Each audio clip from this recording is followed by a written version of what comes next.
Assalamualaikum warahmatullahi wabarakatuh. Alhamdulillahirabbil alamin.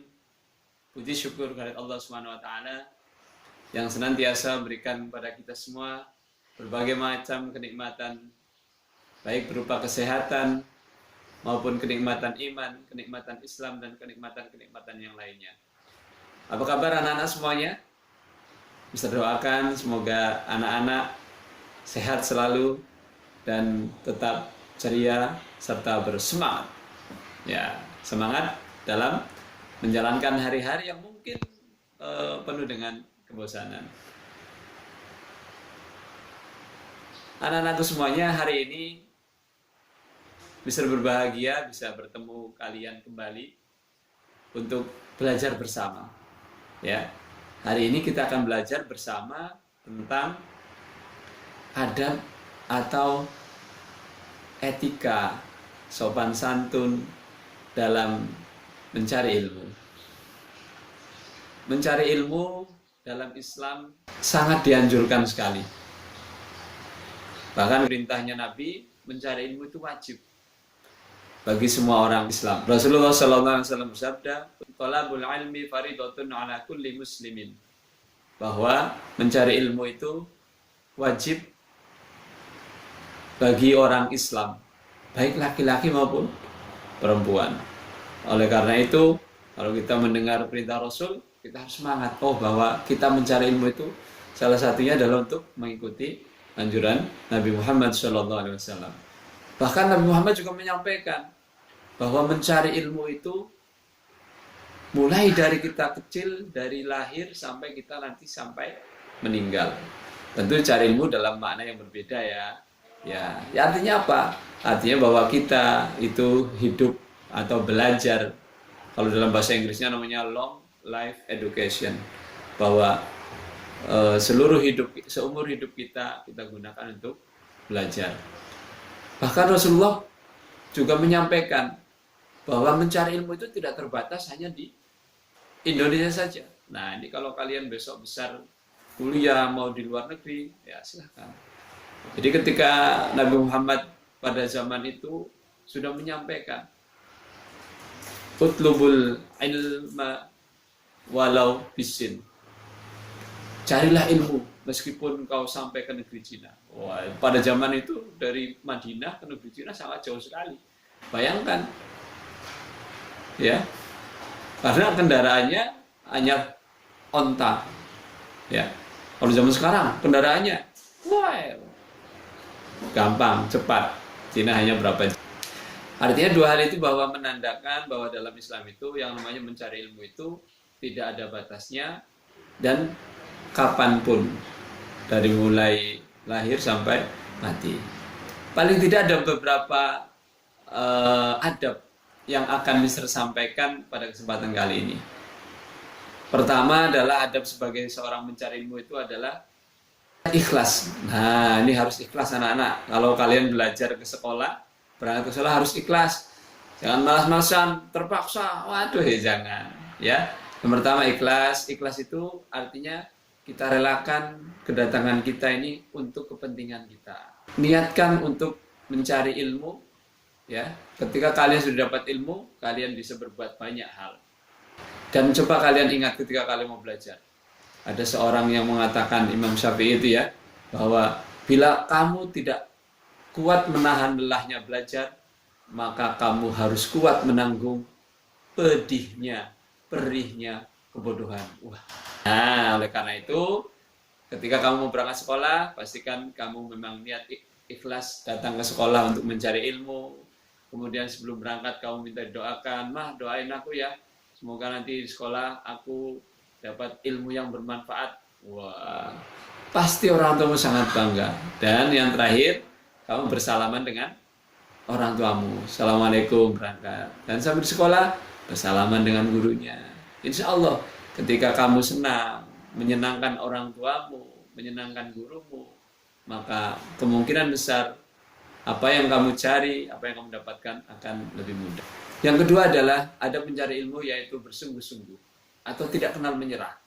Kalau dalam bahasa yang populer adalah manjadda wajada. Siapa yang bersungguh-sungguh, insya Allah akan berhasil. Nah, karena banyak contohnya. Contohnya Imam Bukhari, seorang yang begitu bersungguh-sungguh mencari hadis Nabi, ya sampai akhirnya beliau termasuk orang yang begitu banyak menghafal hadis. Ada yang mengatakan beliau menghafal sampai 6.000 hadis, 600.000 hadis. Dan hadisnya sampai sekarang bisa sampai pada kita semua. Salah satunya karena jasa beliau. Orangnya sudah meninggal, tapi namanya masih disebut-sebut oleh seluruh umat Islam di dunia.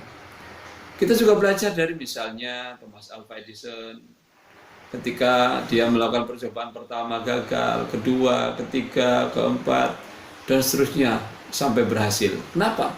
Itu juga karena buah kesungguhan beliau dalam mencari ilmu. Atau juga belajar dari seorang B.J. Habibie yang belum lagi meninggal, orang Indonesia yang mempunyai ilmu yang luar biasa dalam teknologi pesawat ya. Nah itu juga karena kesungguhannya. Dia adalah rajin berdoa. Anak-anak semuanya, karena sungguhnya ketika kita sudah maksimal berusaha, sudah maksimal belajar, sudah menulis, sudah macam-macam, maka jangan lupa berdoa. Karena berdoa itu, masih ingat hadisnya? Ad-du'a'u silahul mu'min. Doa adalah senjata bagi orang beriman. Ketika semuanya sudah mentok, usaha kita sudah maksimal, maka senjata terakhir kita sebagai orang Islam adalah dengan berdoa. Makanya tiap pagi ketika kita opening, salah satu doanya adalah Rabbi zidni ilman. Apa artinya? Rabbi ya Allah zidni, tambahkanlah kepadaku ilman, ilmu. Atau juga Rabbi srahli sadri wa yassirli amri. Ya Allah, lapangkanlah dadaku wa yassirli amri, dan mudahkanlah urusanku. Wahlul 'uqdatam min lisani, dan lepaskanlah kekakuan lidahku. Yafqahu qauli, agar mereka mampu memahamiku, apa yang kuucapkan, memahami apa yang kuucapkan. Jadi kita harus banyak berdoa. Atau kita juga berdoa, Allahumma inni as'aluka ilman nafi'an. Ya Allah, aku mohon kepadamu ilman nafi'an, ilmu yang bermanfaat. Wa amalan mutaqabbalan, amal yang diterima. Nah, wa ilal khairi qarribna wa anish syarri ba'ida, dan seterusnya. Yang keempat adalah jauhkan dari berbuat dosa atau berbuat merugikan orang lain, sering mengganggu temannya. Nah, itu karena ternyata itu juga salah satu hal yang memudahkan kita untuk mendapatkan ilmu.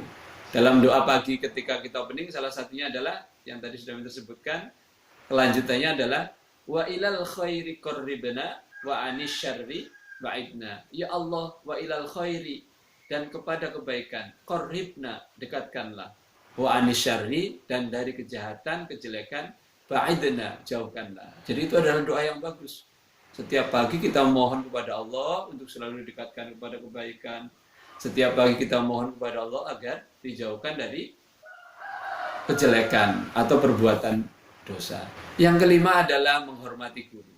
Ya, hormat guru tidak harus Assalamualaikum Pak. Wah, bukan seperti itu. Jadi salah satu bentuk menghormati guru adalah ketika guru menyampaikan, maka anak-anak bisa memperhatikan, bisa mendengarkan. Dan juga ketika guru menyampaikan, jangan disela.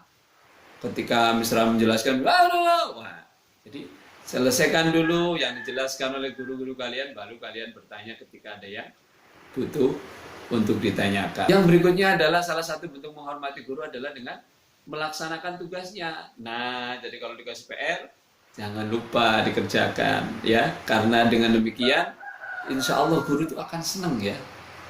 Dikasih PR, kerjakan, PR kerjakan. Apalagi setelah dikerjakan hasilnya bagus, wah, senangnya double. Senang karena kalian mengerjakan, yang kedua senang karena kalian bisa maksimal dalam menyelesaikan tugas. Karena dengan memperhatikan apa yang disampaikan guru, insya Allah kalian akan fokus. Harapannya mudah untuk kalian terima. Wong terkadang yang memperhatikan saja sulit menerima apa yang disampaikan gurunya. Bisa jadi karena gurunya ngomong agak kurang jelas, atau terlalu cepat, atau materinya terlalu tinggi. Apalagi yang tidak memperhatikan. Jadi adab memperhatikan, menghormati guru itu tentunya adalah untuk kebaikan kalian sendiri. Yang keenam adalah amalkan ilmu yang kalian peroleh. Ada pepatah Arab yang mengatakan al-ilmu bila amalin kasyajari bila samari. Ilmu yang tidak diamalkan itu bagaikan pohon yang tak berbuah. Maksudnya apa? Maksudnya kalau kalian menanam pohon mangga, tapi pohonnya rindang, lebat sekali, daunnya banyak, tapi nggak ada buahnya. Apa yang kalian harapkan? Apakah rindangnya ataukah buahnya? Kalau kalian menanam pohon mangga, pohon pepaya, yang diharapkan adalah buahnya. Nah, itu diibaratkan seperti itu. Orang ilmunya banyak, tapi nggak pernah mempraktekkan apa yang dia punyai. Oleh karena itu anak-anak, ya, apapun yang kalian miliki, meskipun sedikit, maka praktekkanlah. Kita belajar sholat, maka kerjakanlah sholat. Kita belajar wudhu, maka kerjakanlah wudhu. Belajar mencuci piring, belajar menyemir sepatu, sebisa mungkin yang itu sudah diajarkan bisa kalian terapkan dalam kehidupan sehari-hari. Nah, itu saja dari Misraan. Semoga yang sedikit ini bermanfaat. Ya, tetap di rumah, keluar pakai masker, cuci tangan, ikuti anjuran pemerintah untuk kebaikan kita bersama. Yang terakhir, bisa doakan semoga kita semua, keluarga besar Budi Mulia II, senantiasa diberikan perlindungan oleh Allah. Ya, dan jangan lupa sering baca doa juga, ya. Bisa doanya Bismillahirrahmanirrahim. La yadurru ma'asmihi sayyun fil ardi wala fis sama'i wa huwas samiul alim. Atau doa-doa yang lain. Doa untuk meminta perlindungan kepada Allah Subhanahu wa taala. Itu saja, mohon maaf kalau ada hal yang kurang berkenan atau ada kata-kata misra yang kurang jelas. Kalau mau bertanya silakan dituliskan di komen ya, atau di WA boleh disampaikan ke Misraan, nanti akan Mister balas ke WA atau di komen YouTube Misraan. Demikian, wassalamualaikum warahmatullahi wabarakatuh.